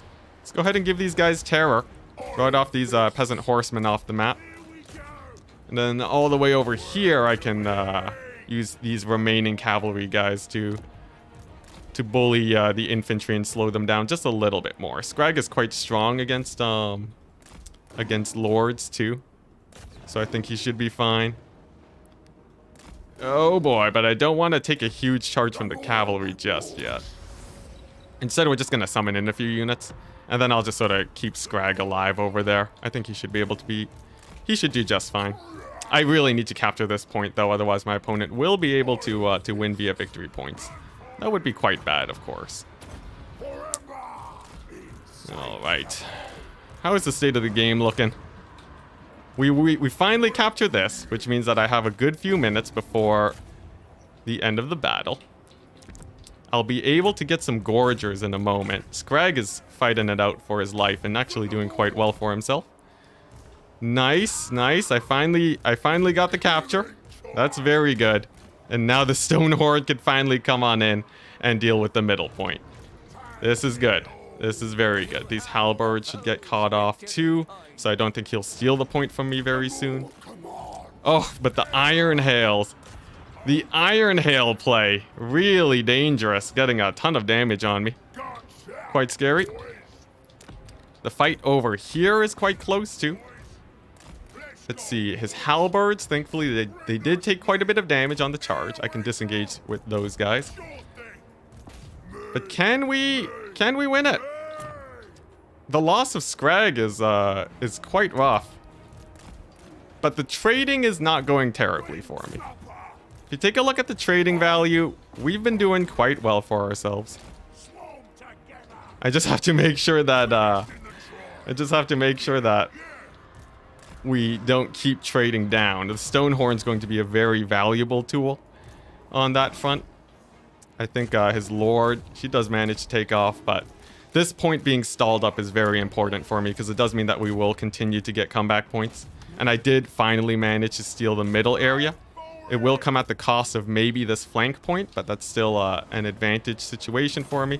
And there we go, a mass terror route from my opponent. That is huge. All right. With that sort of turn of events, I think we've managed to scrape things together a little bit. There we go, heal on those guys. Yeah, and the middle point's captured. My opponent's not getting points. I'm getting 5 victory points a second. These ogres are doing a bit of a dance with these halberds. I know I can't win against them, so I'm just going to stall that point as long as possible. If we go over here, resummon, this will be able to take back that flank point quite well. And here we go. It's a mass rout. Very, very nice. Oh, man. And I'm so grateful that we don't have to deal with cannons. The cannons would be so bad for me. But yeah, he has technically resummoned one of them. Oh my gosh, and we held this point? That's huge. That is huge for me. Oh my gosh, I think we've done it. I think we've done it because we actually have the larger army now due to comeback points. And there's not really much my opponent can do. He can technically go for and get this point, though. I guess I'll summon Gorgers to really just secure that and lock it down. There's no way he's going to capture this anytime soon. I have ogres charging his artillery pieces. Nice. And now all I have to really consider is just making sure that I trade up. But otherwise, we have a triple cap. Oh my gosh, what a scrap. Yeah, the comeback made a huge difference. I traded really badly at the start. Yeah, I traded really badly at the start. But we sort of played it smart. We slowed down my opponent from capturing as long as possible. And that's going to be giving us the win here, as he's just lost too many units. And I can just sort of keep summoning and reinforcing. Oh man, remember when people thought ogres are would be one of the weakest factions? They sort of are. They're still not that strong. It's sort of like they're being misrepresented because I'm really I'm using all the mechanics I can to scrape by these wins. If you have seen my Khorne win farming video, you'll notice that I'm barely trying. With the ogres, these matches are a lot closer as soon as I diverge from the meta. So you do have to be very careful there. And I would say they're like a very middle of the road strength faction. Though my opponent played very well. I think what he should have done is probably waited a bit before capturing the point. That would have been a bad play too, I think. But sort of taking multiple engagements and really losing hard in this area was what did him in, I think. Obviously, the misplay for me was diving into his spawn points. You don't want to spawn camp your enemy. And on this map, it's pretty hard too. I would only do a full rush probably on Itza because there's fewer choke points. Flying Taco saying, I don't know, I think ogres are top 4. You know? Maybe I'll change my mind. Ogres are top 4. Oh, man. 20 Noblar army, that would be pretty sick. But nice, a good win. Yeah, we beat our opponent with a ranged build quite handily. The rush build had a much harder time. Although I sort of played it badly there with the rush. But if you're ever behind, all you need to do is capture one of the points and sort of farm the comeback as much as you can. And that'll generally do you well. I think he went a little bit... He got a lot of Iron Hails, but they were just really hard to shut down. You can see they got really nice value. I do like my opponent's build and that high ground positioning for the cannons. But of course, the Maw, the overcast Maw was too much for him.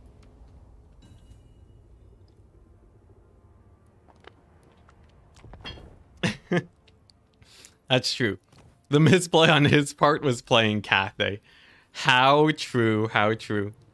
Hey, Meaty Cheeks boy. Was this a viewer? I think it's a viewer. Well, we're going to be playing ogres again. And what part of the faction is misrepresented? We're on Arnheim. I could do a big man-eater pistol play. Someone said that they wanted mass cavalry. That can work well. He's playing as Slaanesh. You know, maybe we'll do it. Maybe we'll do it. I'm going to go for an interesting strategy. You might not expect this to work, but a single lord, leadership debuff. Go for the for this caster, the fire caster with Burning Head. It did get nerfed, but does it matter? Not really, because it's gonna apply the burnt debuff, another -8. Slaanesh hates Slaanesh Marauder infantry do not like getting leadership bombed. Let's see. I don't need most of these abilities though, so I'm gonna go ahead and cut them. Let's see. Yep, there we go. So I have a sort of a nice hero squad going. Oh wait, no, it's Slaanesh. I should go for here we go. Much better lord. We're gonna go with Greasus, stand your ground. Ward save AoE. And then yeah, and then a huge melee attack buff to kill any single entities that come my way. I'll also go for a huge amount of cavalry. Let's see what's good here. These guys are pretty good. Hammond, thank you for the $5. Saying yesterday you bought an ogre tabletop army. That's pretty hype for $250. Mostly Mournfang, Battle Kitties, Stonehorns, and Hunters. That's nice. Can you go mass cavalry? Yeah, we're going mass cavalry. I can do that. So yeah, it's gonna be a bunch of Mournfang cavalry. I will get a Hunter here also on foot, as he will be able to assist in the fight too. Let's see. Yeah, this is quite nice. This is quite nice. So he's just sort of on foot to support. And then I can take a good old, probably some kitties. There we go. This is quite nice. For our reinforcements, I'll go for more cavalry. We'll go for some man-eaters, some ogre bulls. And then, what? Do I get one scrap launcher just to pressure Slaanesh? For the lulz, I'll get one scrap launcher. But otherwise, this is mostly just a cavalry blob type of army. We'll see how it does. We'll see how it does. We got 5 units of cavalry. We have, you know, instead of the ogre bulls, I'll opt for saber tusks because that's a little bit more thematic. And then I think that's basically it. Yeah. Sadly, no Stonehorn. Is there any way I can shove that in? Yes, there we go. 1 Stonehorn in there too for a bit of terror. And we'll see how well this does against Slaanesh. Slaanesh generally is not as proficient a melee fighter as many of the other factions. And they rely a lot on their infantry to do well. So if you bring some anti-infantry like Burning Head, this could really swing things in the favor for us. I think this will do well. Maybe Gorgers would be better in the reinforcing army instead of the starter one. Yeah, that would probably be good against like Cathay. I think that would probably be better. Though generally I likely wouldn't go Gorgers against Cathay because their spears are so efficient. Have you brought the Dread Giant yet? You know, I should have brought a Giant in this build. Out of all the factions, I think Giants are the most efficient versus Slaanesh. But yeah, we'll see if we can squeeze them in. I already have Greasus, man. What else do you want me to do? Alright, so here we go. Here's the play. Here's the play. We want to win these 2 capture points and hold them for the rest of the game. Slaanesh is a very fast faction, and they can abuse me for going very wide. So instead, we're just gonna focus on these points and ignore the top high ground. This means I have to capture slightly faster. But that shouldn't be too difficult, I think. Alternatively, I go all in on the high ground, like so, and then push onto the middle here. Slaanesh has fewer areas to actually surround me, so I think this is actually a better strategy for me. Yeah, let's go ahead and do this. And this will make my numbers count for millions. Yeah, just go 3 giants. That would be pretty hardcore. Now, he's going for the high ground too. This doesn't mean I want to leave the high ground fight though, as I still have fewer flanks to deal with. We're gonna use Burning Head quite aggressively to clear out his infantry. It won't do a ton of damage, but it should take about half of their HP off if I overcast it. See, boost it up to 18 damage. It'll take like about a third of their HP. I also want to take, because he's quite vulnerable here, I will use the scrap launcher to start poking away at him. We'll see how that goes. You know, he's out of range right now, so we might as well see how this goes. There we go. How good is my aiming? Oh, it's short. It's short. Dang it. All right. Unfortunate missed scrap launcher shot, but it is going to push him back as we brought the fear into his eyes. Very nice. Yeah, all cavalry builds. I had to take the fastest lord. Look, this is one of the only times we're going to get to play Greasus, okay? Cut me some slack. Alright, here we go. Scrap launcher away. Fire. If I can get like a couple good shots on his infantry, then I'll call it a win. Though he is just barely staying out of my range. But yeah, all I have to do is sort of hang back and wait. My army gets stronger the longer we wait, so I'm sort of happy to play the long game and wait for capturing. 45 degrees is the maximum distance. That seems pretty short, unfortunately. Oh, and he dodges, but takes a little bit of damage. 8 points of value. Not bad. Not bad. The scrap launcher is going to do nothing in this battle, isn't it? I can feel it already. But yeah, all I want to do is get a nice blob here and then counter whatever he sends in with some summons. And there we go. The first man-eaters are out. Very nice. We'll clump them in with this blob. Greasus is providing insane buffs. No, no, Greasus! Okay, what is this? Hotkey? Teleport withdraw? Alright, here we go. Hotkey battle. U. Where is the U? Where's teleport withdraw? Yeah, this bad boy. Yeah, no, please. Can you just never withdraw your units? Thank you. Jeez Louise. It's on you? Who puts this on a hotkey of all things? Oh, we lost our debug camera, but still totally worth it, because I'm not gonna risk randomly desummoning Greasus. Please. Please no. I really don't want that. Yeah, the zoning scrap launcher. It's not doing a lot of damage. Honestly, he's dodging really well, but you know, there we go. First volley. That did some damage. Look at that. Beat up Marauder Spears. We're taking it nice and easy though. If we want to win as ogres, we need to get as many advantages as possible. He's slow on the capture for these points, which is good for me, because it means that it's going to take longer for him to end the game, and I like my chances as the armies get bigger. I think I bound it to enter. Let's see, hotkeys. Is it bound to enter? Battle. Space. Ah, it is bound to enter. There we go. Right click. There we go. Save the keys. Nice. Thank you. Thank you. You saved me from accidentally hitting enter and losing my thing. How do I, is there anything else bound to enter, or I'm good, right? Did I lose a hotkey? Someone check the VOD. What hotkey did I lose?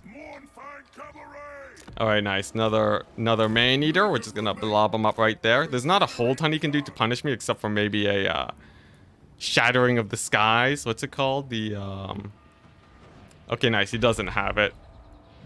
I forget what it's called. The big spell that drops like a bunch of shards. Slicing shards. There we go. Yeah, slicing shards is quite dangerous. Anyways, I do want to get on the move in a second as soon as these man-eaters show up. I'm going to scrap launcher the spawn of Slaanesh. I'm going to move up with good old Greasus. And then I can start clearing out his infantry. They're no problem at all. I think my Burning Head should be able to kill him very, very nicely. He's going for a very slow cap on that distant point. Nice. The fight begins. I'm going to start summoning in Saber Tusks because they will show up a bit faster than if I had gone for other guys. Nice. And now I just leave my cavalry in reserve to charge him in the back when needed. That should work out quite well for me. Lash of Slaanesh goes down. It's only going to hurt the Noblars, so not a problem. And so begins the fight. So I want to force path my way forwards as soon as possible to actually get on this point. Though I will have to be careful not to incur the wrath of my opponent's cavalry. We do have some guys over here, and there's his lord. So he's going to be diving on in. I'm not particularly worried about that, as his lord isn't the scariest fighter in the world against good old Greasus. We do have a nice burning head at the ready. And look at that, Greasus already trading quite well for himself. Very nice. Can I get my Mournfang cavalry in there? We'll see. And for now, I am going to start laying down the burning heads. Nice. There we go. That'll do quite well. Another cavalry summon in the distance. And we should be able to start capturing this point soon enough, I believe. Though he is pulling in rather hard. I don't think this is going to be an easy fight. But we are trading upwards, which I think is good. It sort of depends on how soon it takes for us to actually start capturing, I guess. There's a Phantasmagoria. Not the worst thing in the world, as our leadership is high in the presence of the big man himself, Greasus. He's been chunking down the enemy lord quite effectively. We haven't been charged in the back just yet, but he has cavalry behind me. But I think we're doing all right. It sort of depends. It sort of depends. No, I think we lost this game. I think we lost this game unless I capture this point very soon. I think my opponent just won it. We'll see, though. We'll see. I'll summon some Mournfang cavalry, and they're going to start capturing these far points. That should get some pressure off of the middle. Come on. Come on, ogres. There we go. There's another big AoE. Let's drop that bad boy down. The fact is, his spawn are causing me a lot of issues. But we will soon enough have another big AoE buff for the Greasus. Nice. Very good. Let's go ahead and pull back the cavalry. He's chunking down the lord, but we're not really winning these fights. It's taken a while. It's taken a really long while. Oh boy. Let's see. I need to pull this hunter a little bit back. There's another big old Phantasmagoria. Not the end of the world, though. And how's this fight gonna go? So I have Mournfang cavalry on the low ground. He has a couple spears, a couple Hellstriders. He's mostly sent his very beat up units over there. So I think that's to my advantage. Scrap launcher should be able to pummel these guys in a bit.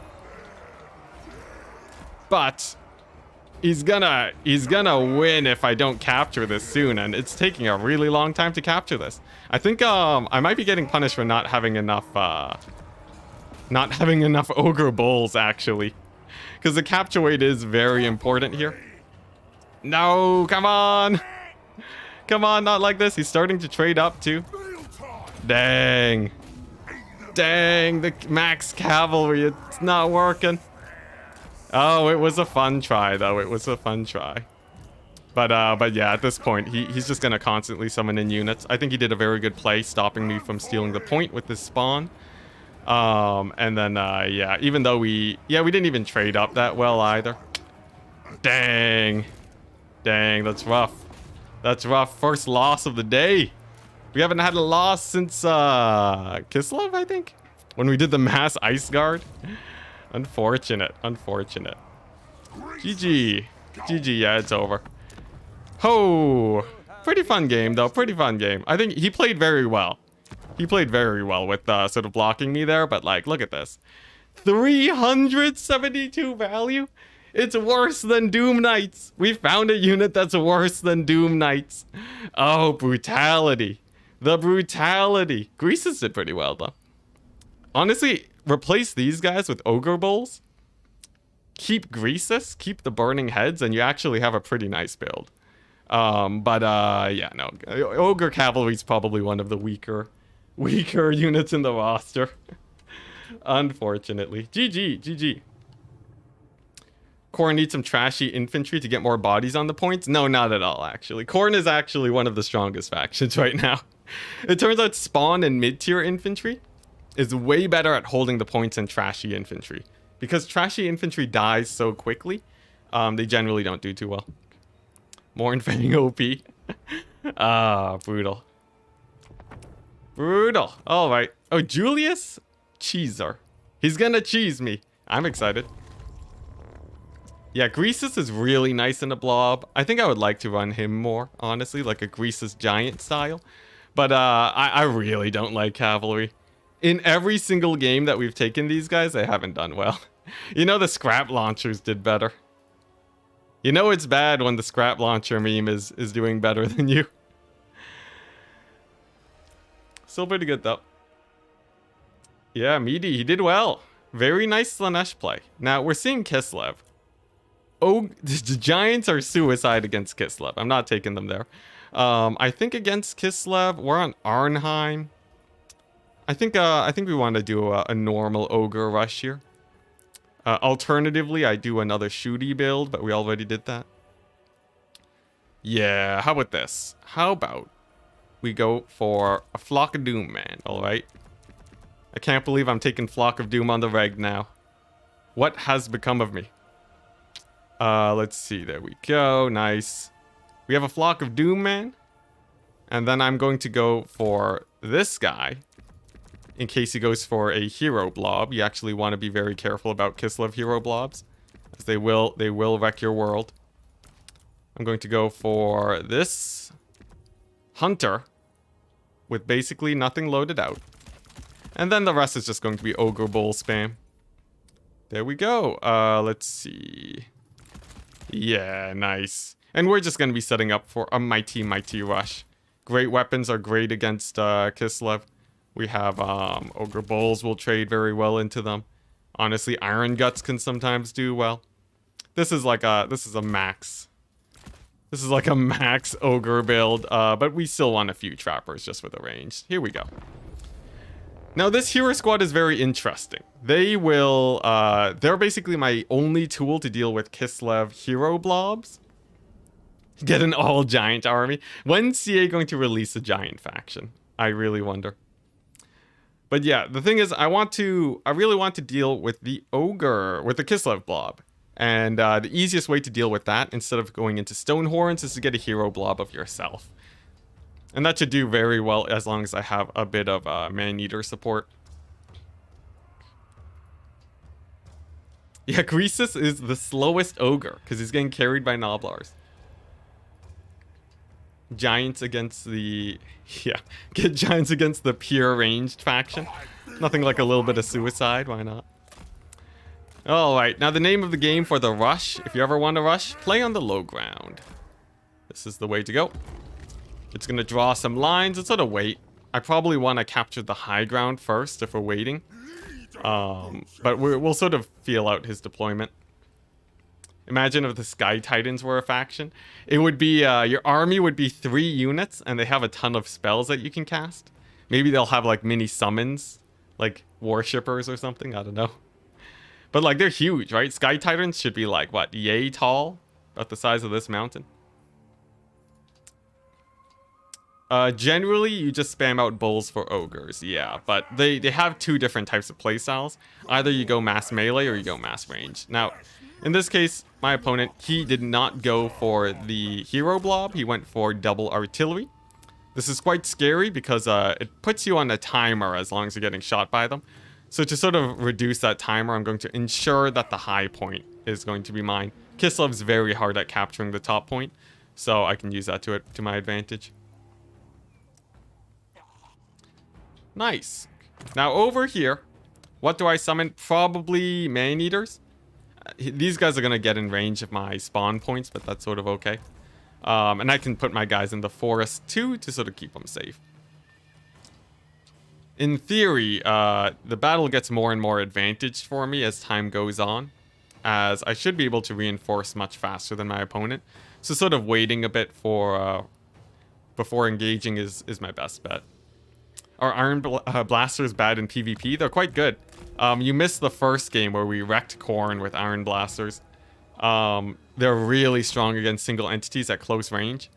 And if you can get them to shoot consistently, they will wreck face. Ah, there we go. He does have a bit of a hero blob. He has Kislev and a fairly strong kit. But as long as we sort of ignore this engagement for now, I'm feeling pretty confident about my chances. Nice.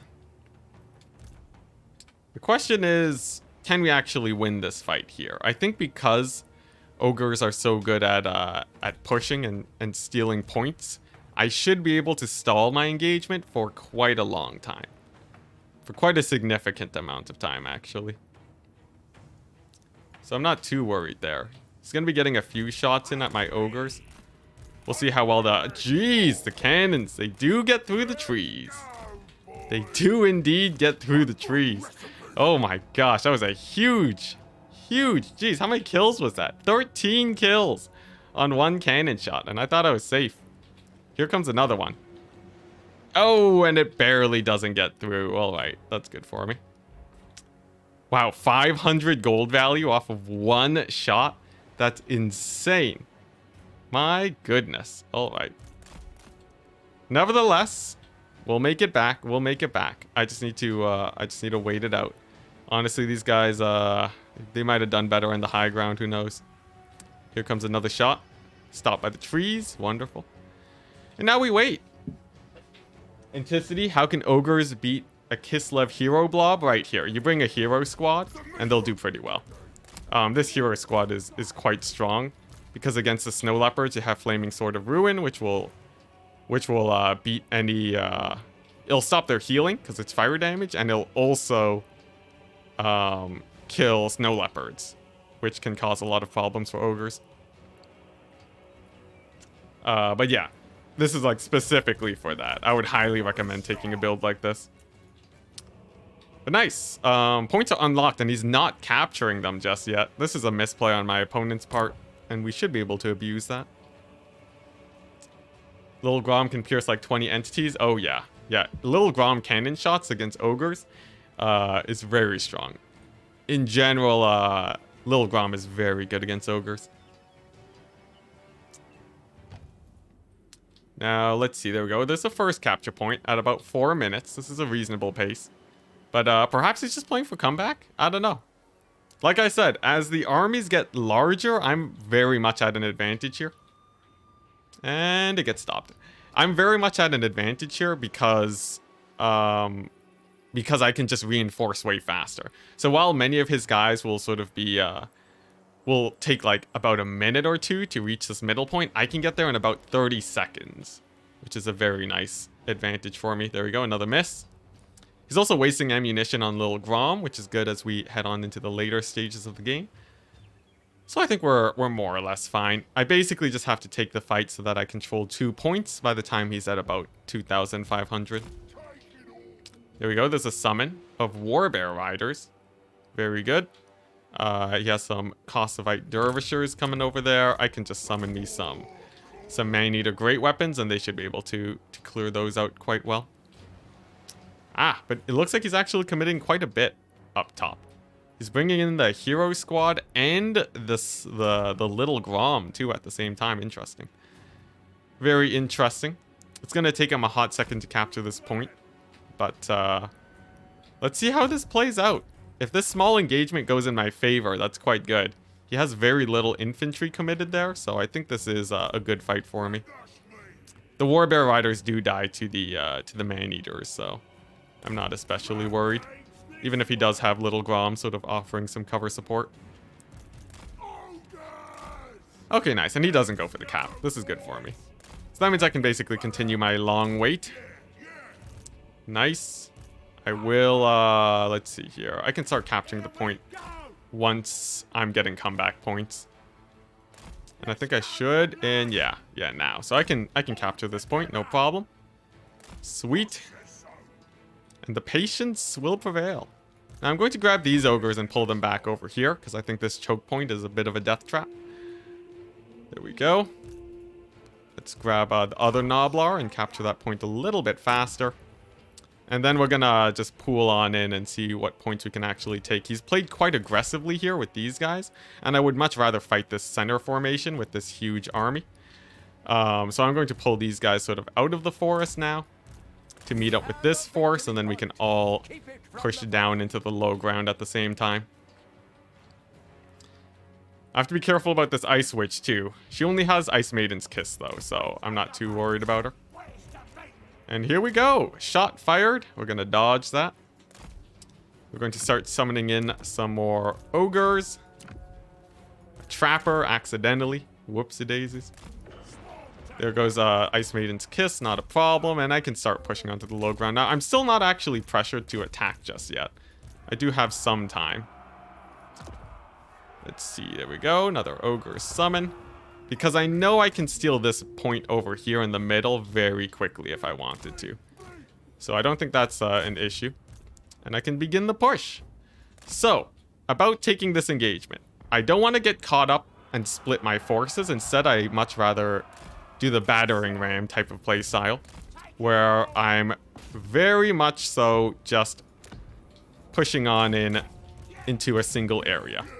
Because a lot of these guys are spears, and I don't really want to be fighting spears too much. There we go.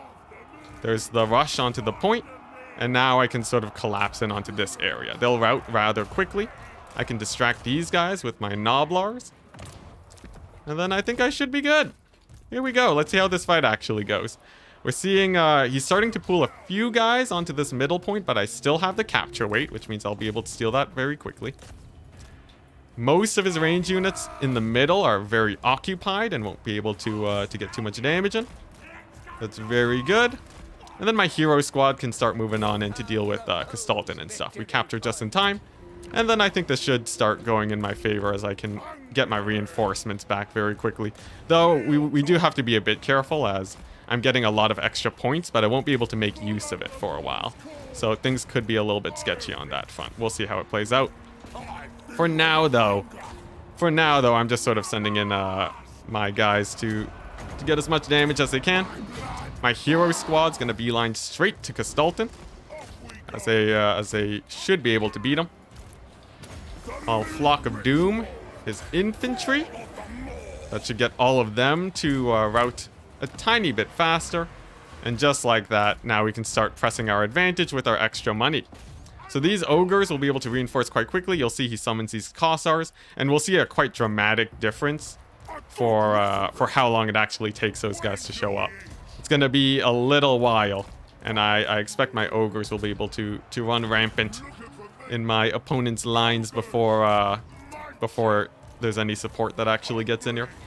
Kislev trades pretty badly into my heroes too, because they have very nice stats. I think I have Man-Eaters in here. Yes, I do. They have fire damage, so he's not healing as well. And I think we should be able to start winning this.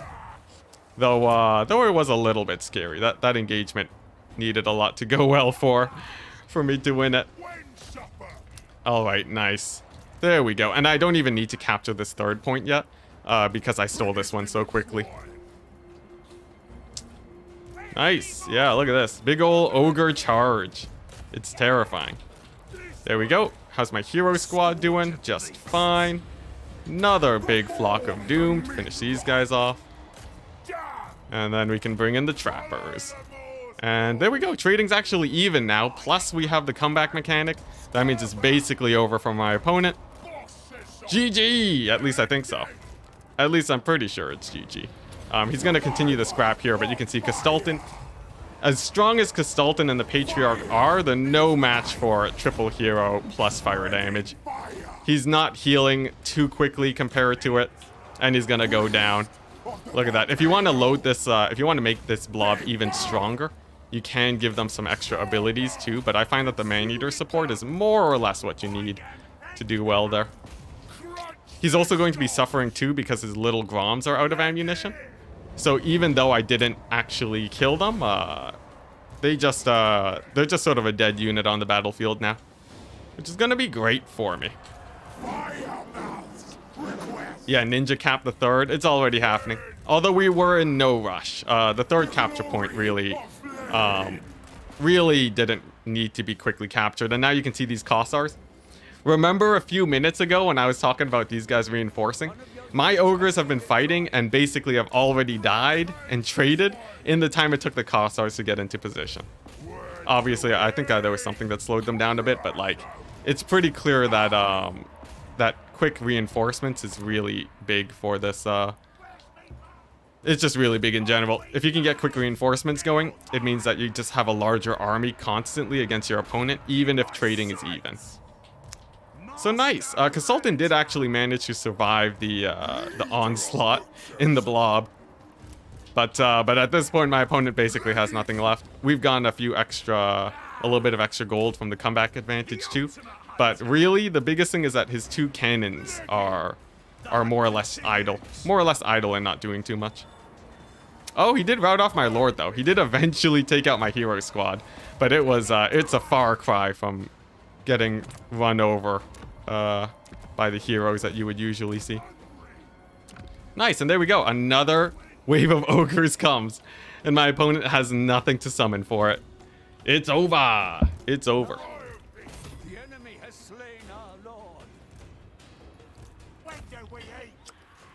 I'm aware that he killed my lord. It's totally fine. There's not too much in the way of leadership that I'm really worried about here. You know, he has summoned the war bears. Maybe it's not over yet. Maybe it's not over yet. Let's see. He has 3 points to capture. Everything's like really beat up. The thing is, he's not going to capture any of the points in any reasonable amount of time. I think that's sort of a big problem for him. Because like these Kossars are going to take like a minute or two to steal even 1 point. And I can just constantly bog them down with ogres. It's Marathi's quest battle map. What, this? All the old maps are reused. That's pretty cool. That's pretty cool. Yeah, I was wondering where these maps came from. If CA just made them fresh or what. I'm sure some of the domination maps are fresh, but that's interesting. Whew. Nice, nice. All right. We're all caught up with chat now. We're all caught up, and the ogres prevail. The ogres prevail. Just sheer weight of numbers. I think we had a pretty good engage too. He technically traded up. But even if it was even trading, like I think we got a pretty nice lead in this battle, even if you consider no comeback mechanic. Though of course it did definitely help us out a lot. Nice. And we're gonna resummon our lord. Our leadership's gonna come up after that, and that'll be helping my army a ton. Nice. Pretty nice games so far. Pretty nice games. I think Slaanesh is still very scary versus ogres. I think if you don't take the right sort of melee blob build against Slaanesh, they will be quite brutal against you. So you have to be a bit careful. Yeah, with the maps getting with sort of the lighting systems getting changed between Immortal Empires and Warhammer 2, it added a ton of extra work for Creative Assembly. And that's one of the reasons why it took them so long to get Immortal Empires out. But nice. A win. A win. Of course, this is still a very hard thing to pull off. If you don't engage at just the right timings, you will get shot to death. His artillery did amazing value, but I think me sort of collapsing in on his infantry and getting them to rout very quickly is what worked quite well for me. Not to mention he basically couldn't resummon any units. So, pretty good. Pretty good. Comeback abuse. That's true, it's true. If it wasn't for the comeback mechanic, I would still have to wait, but I'd probably just shoot him a lot. Hey, look at that. Dactor's in chat. Exciting, very exciting. Let's see if we can beat him. He's a clanmate, so we will try hard, but Let's see what he decides to play. In the meantime, I'll play as the teal ogres. Why not? This is a nice color. Ooh, look at that mask. Just kidding. Well played anyways. Yeah, it was a very fun game. I do hope that they remove the comeback mechanic, though. I know Turin was talking that he brought it up with Creative Assembly. I've brought it up with Creative Assembly before. So fingers crossed comeback mechanic gets removed, because it's sort of silly that it incentivizes you to wait longer. And he's playing Cathay. We're on the Silver Spire. Nice. I think the meta thing to do here is it's probably a whole lot of ranged, honestly. Just an excessive amount of ranged. Just a disgusting amount of ranged. Let's see, and then one stone horn. So if we put Greasus, if we get like let's see here, if we get like a Slaughter Master, put him in here, and then get this guy on a stone horn. He's gonna act as my lord, and then the rest of it is just poking him down. I think we do actually win in the poke here pretty well. I'm gonna get this guy super cheap just so I can summon him for the maw to kill artillery pieces if I have to. Let's see what else. What else is good? I guess we just go like the range build like last time, right? Scrap launchers. Scrap launchers and iron blasters. The iron blaster was sort of janky last time. Maybe I'll skip on that and just go like 4 lead belchers instead. Sounds pretty fun. Noblar Thief Stone, very nice item for your hunters. And then the rest is basically just Ogre Bull spam as defense for all of my ranged. Of course, we want some trappers too, but not go too hard in case he has counters. Couple lions will trade well. Then I think we're basically there, right? I think this is more or less what we want. Is this a build? I wish I could go giants, but the giants are also pretty bad, and he's a clanmate, so we gotta be careful. We gotta be careful around him. Nice. We have a build. We have a build. It's a perfect spend on the bottom, too. So the plan is to just basically shoot him to death. If he decides to wait around because we're ogres, we should be able to push our advantage very well.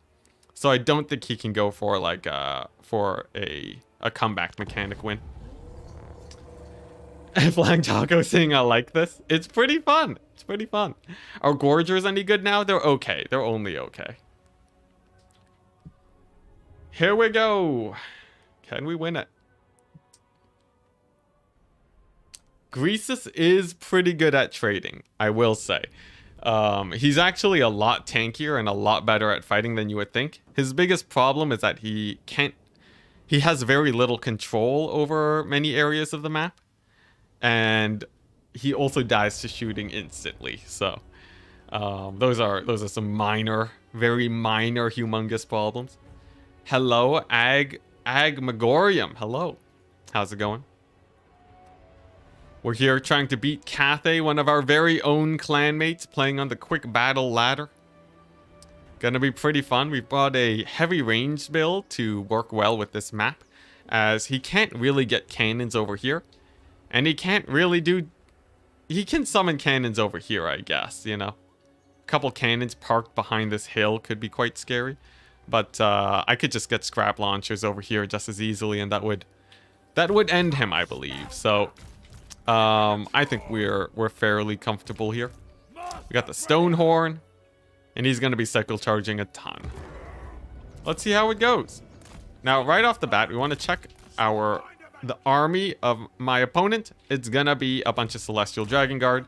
We have an overwhelming amount of range. He has the lore of Yang with the expected spells. Wall of Wind and Fire is a bit weird. And this basically means I will not summon any Noblars. There's no point. No point summoning Noblars just yet, because she will cause me a lot of pain if I do. That Dragon Breath is a heavy, heavy counter to any amount of Noblars. And she'll just be brutal if I'm not careful.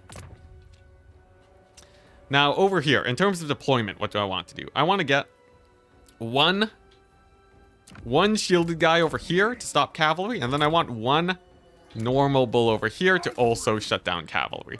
I don't want him to control this space because it means potentially artillery could show up and cause issues.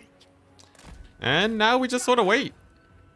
I have no reason to really push aggressively, and he'll probably just be hiding in that area for a long time. I'm not super worried about that. No artillery pieces just yet. Very, very nice. And I'm actually going to push quite aggressively towards his back line here, because until he actually summons artillery, I'm pretty happy just chilling. I will launch a couple scrap launcher shots.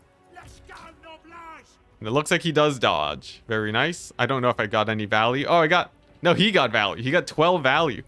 Did he Dragon Breath my ogres? I don't know. But yeah, at this point, I'm just sort of commanding space right now. I don't want to capture the points, but I want to have a lot of I want to have a lot of space control so that we are, so that we're good once we actually head into the later stages of the game. Then we should be just fine. These lead belchers too should be able to just wreak havoc along his lines. There we go. Some scrap launcher shots do come out. And then I can get my lead belchers just sort of lined up right here. Barely not touching the point so that we don't capture it. And then I can just keep reinforcing.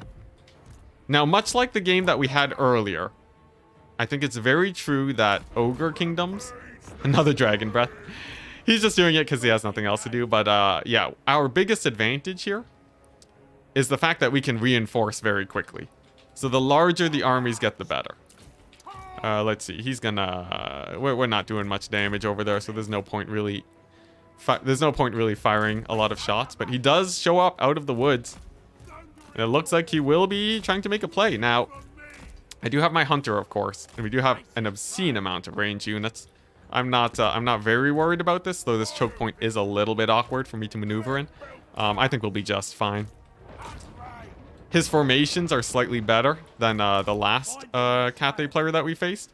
They're much wider, so they'll take a lot less damage. And you know what? I'm just going to give up this space. There's no point really hanging around here, as I predict Dactyr will be able to trade up into my forces. So we're just going to pull back. We'll just pull back. We'll let him capture this point, and then we can sort of wait, get our value, and then come back towards the later stages of the game. Let's go ahead and continue summoning me some ogres real quick. Nice. I can turn these guys for a hot second to get a big volley off on these very grouped up Celestial Dragon Guard. There we go. And nice. There we go. Just deleted. They stopped existing. I do want to keep pulling back, though, because these guys will get a lot of damage on me if I'm not careful. There we go. That's a pretty huge volley from good old Dactyr. Oh, and we almost captured this middle point. Good thing I didn't. Now, here's the question. If he actually really pulls onto this point, can I actually take him off the point? That's the big question. I would say generally it's going to be quite difficult, but not impossible. Let's see here. I will be able to poke him a lot, that's for sure. But yeah, it's going to be a little bit hard. He has some very nice choke points here, so I sort of want to stall as long as possible to make sure I'm actually getting as much of an advantage as I can. The lead belchers will stay just barely outside of the range of these peasant archers. And then I think my scrap launchers, they should be able to poke away quite nicely. If he does move on to the point, I can move some ogres to stall his capture. So I'm not too worried about him stealing it anytime soon. And then the army sizes will just get larger and larger, and I think that's to my advantage as long as I'm actually trading well here. Nice, and look at that. Huge volley coming out. It's going to soften up all of those peasant archers. Very nice. And now he's pushing up. Forced a little bit to push forwards. He's going to be getting on the capture point, which means it's time for me to start stalling him. Nice. And I will start getting a few trappers, just to keep his lord a bit more modest. Jeez Louise, those guys are getting so much damage, though. Oh my gosh. And then I'll just continue pulling back. So at this point, he is capturing it, but we've stalled it a very long amount. He has a ton of range, guys, actually, which is a little bit unorthodox when it comes to Cathay. And we'll see how that actually ends up panning out. So I'll get another trapper to start getting in there and being annoying. And then I'll probably just harass his back line with these Ogre Bulls, maybe. Or I just make a big dive in onto his infantry. It really just depends on how well the trading is going. That's where the Celestial Dragon Guard Trappers trade really well into him. And there we go. We're seeing a few routes. I think we've gone a pretty good lead so far. Yeah, I think we've gone a pretty good lead. The mass route over there is just amazing for me. I'm trading up very well. I would move in if I was a little bit more confident. If it wasn't my clanmate, because there's always a chance that he would be able to pull out a sneaky comeback from any misplays that I do. But we're getting to the point where I can start making some very big plays. There we go. There's another huge volley from those lead belchers. Insane damage on those guys. Never underestimate them. Here we go. Flanking volley from these lead belchers here. We're starting to benefit from the comeback mechanic. And you know what? I think I can even start moving in with my lord, as he is a Stonehorn, and as a Stonehorn, he's not going to take that much damage from these peasant archers, I don't think. I can tell he's sort of starting to lack on halberds too. Quite heavily, actually. So I think the time is now to make a big push. It's going to be a little bit of a soft push. I don't really want to make a big dive in just yet, as we're not pressured to really. But I do want to start moving on in, and I think I can actually capture these points now. The Iron Blast or the Lead Belchers are doing great. Let's just grab everybody now and get them in. And then start summoning some units to actually support. So the forces here are in disarray. The forces over here are about to get slammed into by a bunch of ogres. Although it is actually a slightly better defended position than I would have hoped for. Instead, I'm just going to route off the middle. And then just shoot these guys with lead belchers. That's sort of a much safer play. There we go. Very nice. And now I can get the sneaky lord. So he's here for the maw. I'm seeing that there's a lot of infantry. So that's sort of a very nice fight for me. We're trading up immensely in value now. And now I just have to carry it out. We've captured 1 point. I'll be capturing the second point in a bit, which means I don't even have to capture this far point to win the game. Nice. He parked the lord right above me. What's it, like this guy? Is that how he took the damage or what? Anyways, he's gonna be throwing down another wind spell. This is why you don't want to tech too hard into Noblars in case they do actually, in case they go really safe, or they go really hard on the anti-Noblar spells. And in doing so, I basically made him waste all of his money on his magic. And it's going to be a pretty good benefit for me. Technically, I do have a few Noblars, but I'm not really sending them in to the lord too often, so he's sort of just resorting to wasting his winds of magic. But yeah, we just barely have both capture points now. So we are actually going to win the race against his in capture points, and he realizes it. Dang. GG. That was just a disgusting ogre ranged game. I think Cathay, if you don't have good line of sight with your cannons, they're gonna have a very rough time. Honestly, on any of these very tight, cramped maps, I would say this build is pretty terrifying. Look at that huge value on all of my guys. I easily outranged them. If you want to counter it, you just have to get a cannon and park it somewhere that'll defend. Otherwise, it's going to be quite brutal. Hunter Lord is very great too. You save a lot of money, and you get a very powerful tool too.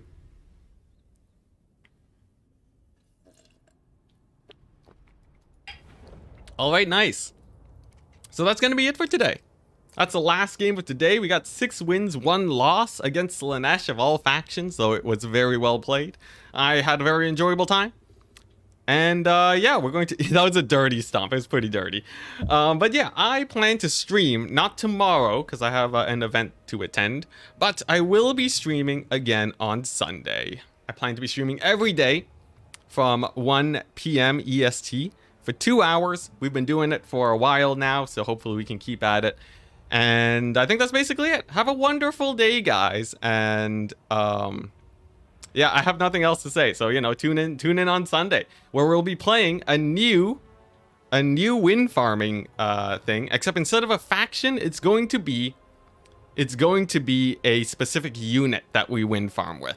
So if you have any ideas for that after I end the stream, you can leave a comment, and I might pick one of your units to try and wind farm with.